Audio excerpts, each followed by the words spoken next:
Somewhere in your life right now, fear is quietly making decisions for you. The flight you will not book, the raise you will not ask for, the idea you keep folding back into silence, telling yourself later, not yet, someday, when you finally feel ready.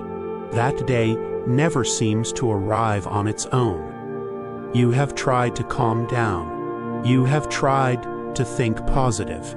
You have told yourself, feel the fear and do it anyway. And none of it actually worked. Not for long. Not when it mattered most. Not when your heart was pounding the loudest and everyone in the room seemed to be watching only you. There is a reason none of those tricks ever held for very long. It has nothing to do with your discipline, your character, or how hard you tried to push through the feeling itself. The problem was never you. The problem was what you believed fear actually was from the very first day you learned to fear it. The first Hermetic law states it plainly: the all is mind. The universe you experience is built first inside your own thought, long before it ever becomes your body, your choice, or the life you end up living out in the world. Today, a discovery from modern behavioral science proves that ancient law true inside your own nervous system in real measurable terms. Fear and excitement are not opposites fighting for control of you. They are the exact same physical event happening inside your body at the exact same time, every single time. The only difference between them is one single word your mind decides to use in the moment it happens. Change that word on command in 5 seconds, and you change which one you live inside. This is how you take that power back, starting today, and keep it for good. The guide appears, wrapped in a body of quiet starlight, his face a slow-turning seal of gold. He speaks the first law without a mouth. As you think, so you become. Watch closely, for he is about to reveal the trick your own mind has been playing on you for years, without your permission and without your knowledge. Your heart is racing. Your palms are damp. Your chest feels tight and your breath is short. Ask yourself honestly, is that fear or is that excitement? Take a moment before you answer, because you cannot tell the difference from the sensation alone, and there is a very good reason for that. Every symptom people call anxiety, the racing pulse, the surge of energy, the sharpened senses, is the identical chemical signature the body produces the instant before something thrilling happens. Your body has already made its choice, and it is telling you quite clearly that it is ready for whatever comes next. The only thing left undecided is what your mind will call it. One word sends a warning signal racing through every cell in your body: danger, stop, retreat now, get out of here. A completely different word sends the opposite message instead: alive, ready, go. This is your moment. Picture a woman standing backstage before 7,000 people, waiting for her name to be called out loud. Her heart pounds. Her palms are wet. She could call this terror, the way she always used to, years earlier. Instead, she says 4 quiet words to herself: I am so excited. That single sentence rewires the message traveling to her brain in real time, instantly. The exact same racing heart that would have paralyzed her a year earlier now becomes rocket fuel, carrying her onto that stage with her head held high, her voice steady, and her hands finally still. This is not positive thinking, layered weakly over real fear. hoping it quietly disappears on its own. This is mentalism in its purest form, proof that the sensation was always neutral and the meaning was always yours to assign every single time it rises inside you again. Most people never learn this simple distinction in their entire lives. They spend a lifetime believing their racing heart is a verdict against them, a sign that something is deeply wrong, when it was only ever a question, quietly waiting for them to answer it correctly. Before you can use this law for yourself, you must catch your own mind in the act of mislabeling your body's signal in real time as it happens. That single moment of noticing, right there, is where every transformation in this teaching truly begins, and where the old pattern finally starts to break. The guide lifts his palm, and a small flame rises to meet a larger flame burning in the sky above him. The same fire, echoed at two different sizes, mirrored perfectly. He speaks the second law, as within, so without. What burns quietly inside you will always show itself in the life around you, sooner or later. Every fear you carry outwardly began as an unprocessed feeling inside you first, long before it ever reached the surface. The trembling hand reaching for a phone you refuse to answer mirrors an unresolved question that has been sitting quietly, unspoken, somewhere inside your mind for weeks. This is why simply gripping the outer symptom rarely holds for very long, no matter how hard you try. Forcing your hands to stop shaking, faking a confident smile, pushing straight through the moment only rearranges the reflection, while the source casting it remains completely untouched underneath. But correspondence cuts in both directions at once, and that is the part most people never consider. If your inner state shapes your outer world, then deliberately choosing a new inner picture will just as reliably reshape what your body and your actions decide to do next. This single fact is the entire secret behind the technique you are about to learn today, and it changes everything about how you approach fear. You will not fight your racing heart directly, head-on, the way you always have. You will change the picture inside your mind and let the body follow it obediently, the way it always has. As within, so without is not poetry meant only to comfort you in a difficult moment.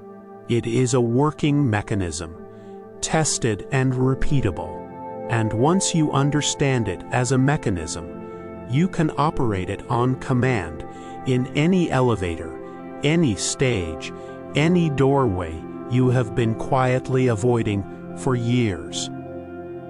The guide's body ripples like a struck bell, waves of gold moving outward through the dark around him, again and again. He speaks the third law.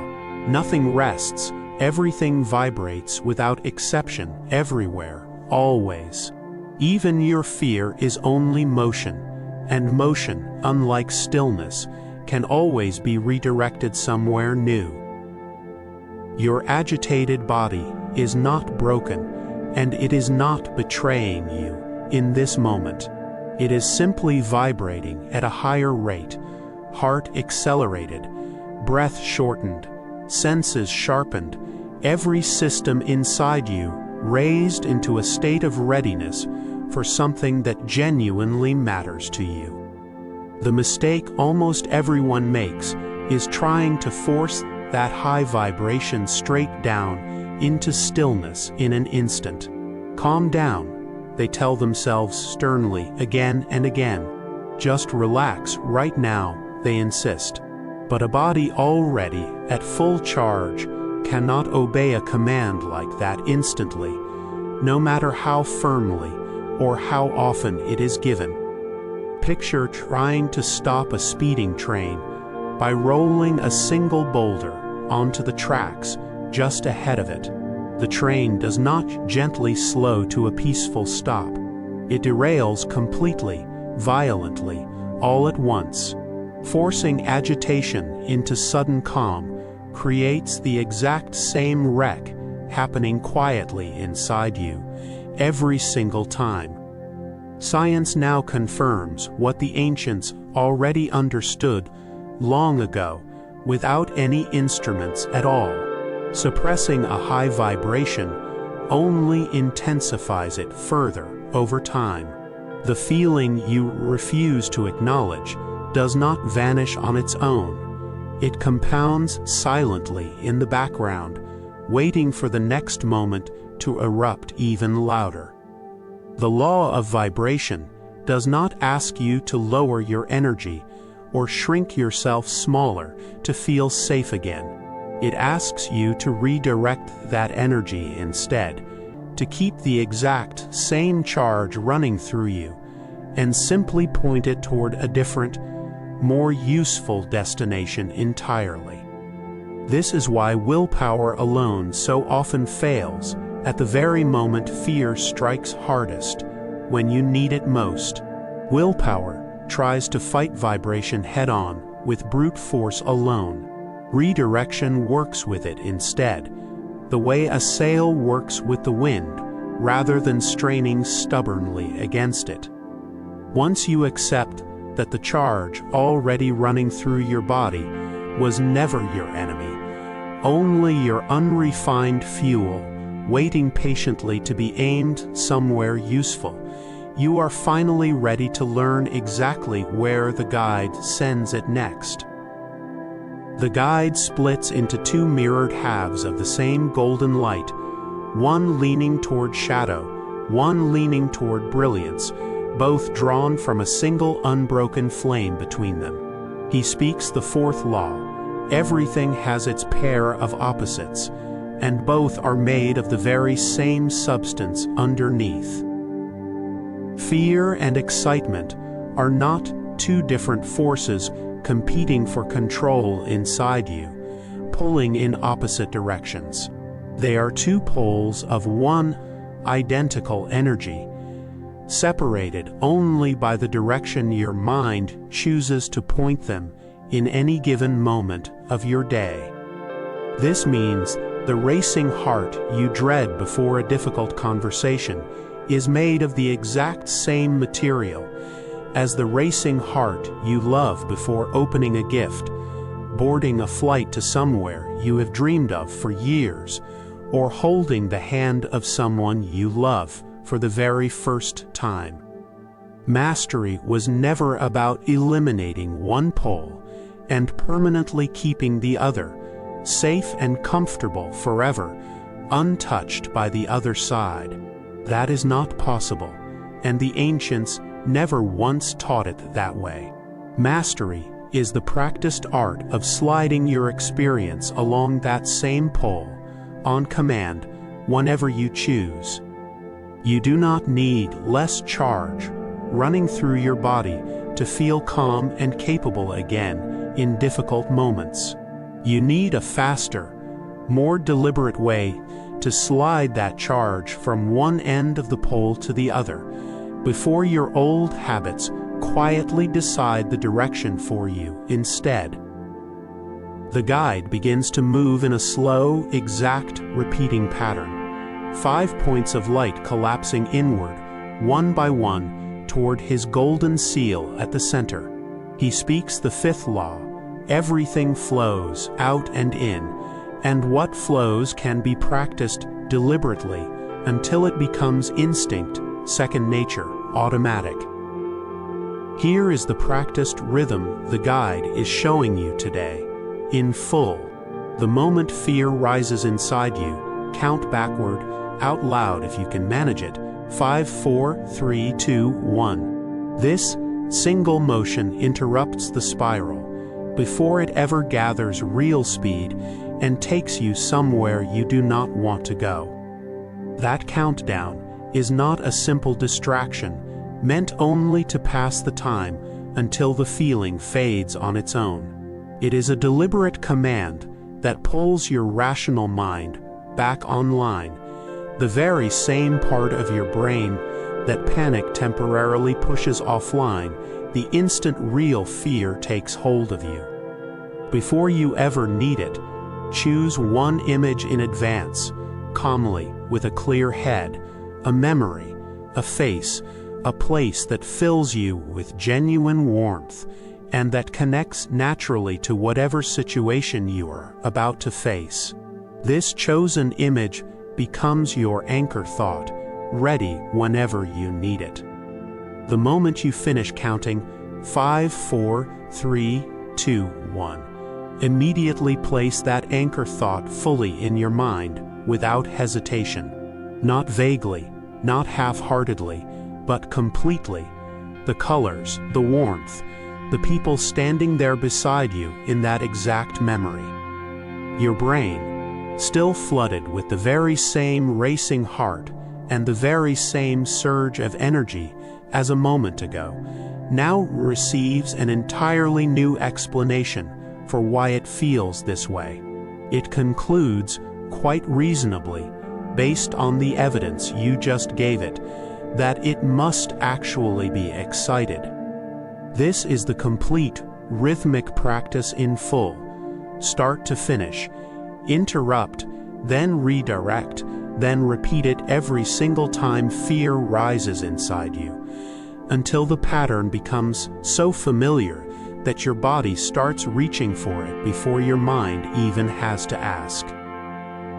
The guide traces a single line of light from his open palm forward into the dark, and the darkness quietly rearranges itself along that line, obediently.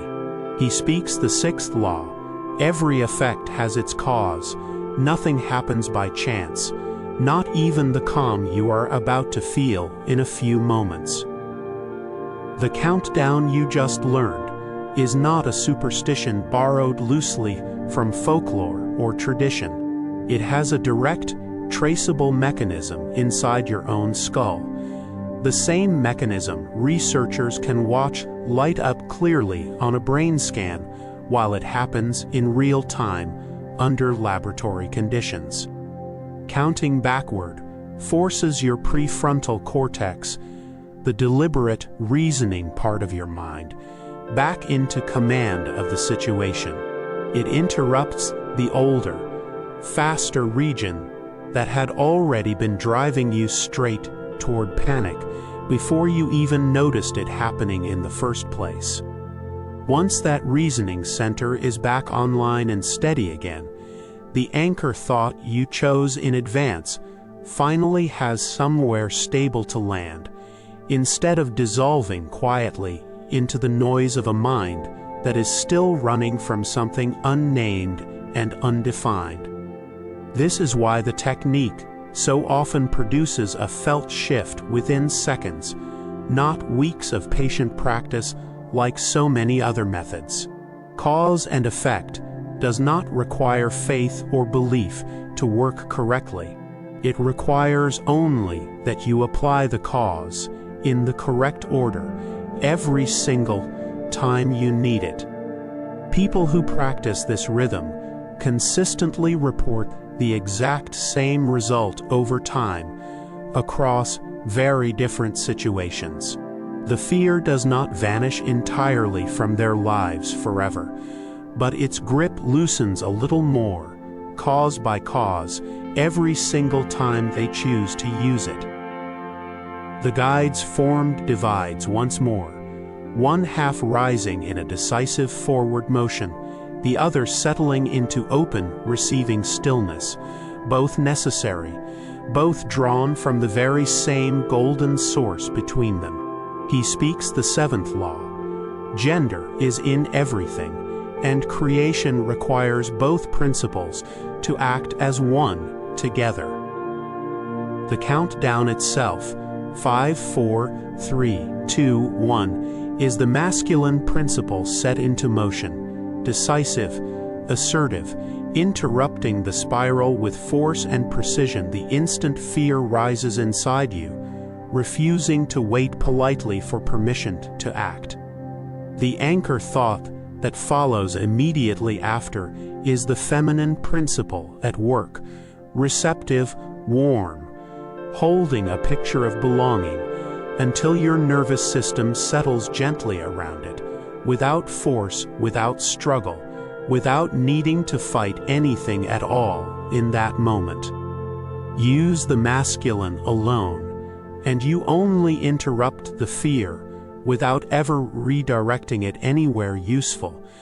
Leaving an empty void your own mind will simply refill with the very same panic within a matter of minutes, right back where you started from. Use the feminine alone, without the countdown first, and the warm image arrives too late, already buried beneath a spiral it never had the strength to interrupt on its own. You need both principles, working together in sequence every single time you practice this technique. The guide gathers every scattered light of the 7 laws back into a single unbroken seal, gold folding quietly into gold before your eyes. He speaks once more, softer now. What your ancestors called wisdom, your own science now calls a mechanism. They were always describing the very same truth in 2 very different languages across thousands of years. Fear was never your enemy, no matter how convincingly it once felt that way in the hardest moments. It was simply unlabeled energy, waiting 5 seconds and one clear thought away from becoming the very excitement that carries you into the life you have been quietly avoiding for far too long. You already have everything required to prove this to yourself today. The very next time your heart begins to race without warning, count backward, choose your anchor, and watch fear become fuel, right there in your own 2 hands, exactly when you need it most. If this teaching reached something true inside you today, share it with someone who has been letting fear write their story for far too long without ever questioning it. Type, "I am excited" below, right now, and let the guide know that you received him today, in this exact moment. Subscribe and return tomorrow, because the 7 laws are not finished revealing what they know about you yet, not even close. There is always one more seal waiting quietly to open whenever you are ready to receive it.